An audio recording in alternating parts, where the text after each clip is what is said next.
میرے غوث پاک رضی اللہ تعالیٰ عنہ حج کے سفر کے لیے روانہ ہوئے۔ شور ہو گیا پورے بغداد میں، سرکار غوث پاک حج کے لیے جا رہے ہیں، بھیڑ لگنے لگی، بہت بڑا قافلہ ہو گیا۔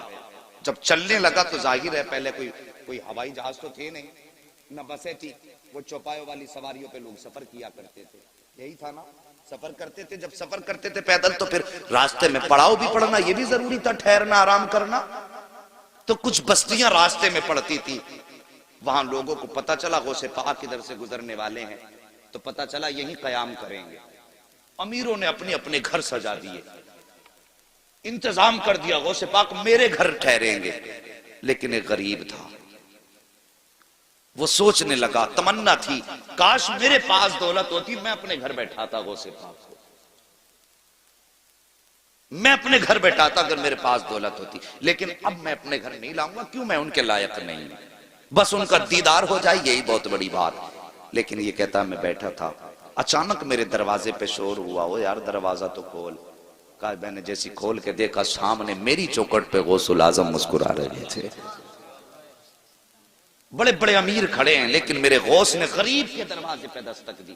وہ کہتا میرے گھر میں کچھ بیٹیاں تھیں اور جن کی میں شادی کرنا چاہتا تھا، انتظام نہیں تھا، اور مجھے ڈر یہ تھا غوث پاک کو ٹھہراؤں گا تو ان کے ساتھ لوگ بھی ہوں گے، ان کے کھانے کا بھی انتظام ہوگا۔ کہتا غوث پاک آئے، میرے گھر میں ٹھہرے، فرماتے ہیں پورا انتظام غوث پاک نے فرمایا کھانے کا ہے۔ آج نذرانے لینے کا تو رواج پیروں میں نظر آ رہا ہے، لیکن دینے والا پیر نظر، سوچو، خود سوچو، اگر میں غلط ہوں کہہ دو کھڑے ہو کے، دینے والا پیر۔ نذرانوں کا ایک تصور تھا پیروں کی بارگاہ میں کہ امیروں سے لیتے تھے، غریبوں کو دیتے تھے، اس لیے امیر جا کے دیتے تھے حضرت یہ نذرانہ۔ اب تو بھائی غریب بھی آ کے کہتا نا حضرت 50,000 کم پڑ رہے ہیں بیٹی کی شادی میں، دعا فرما دیں، تو پہلے 100 روپے دعا کے لیے لے لیتا وہ اس سے۔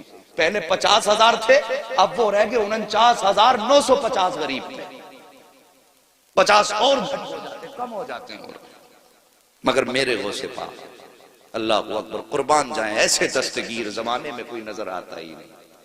تیری نسل پاک میں ہے بچہ بچہ نور کا، تو ہے عین نور تیرا۔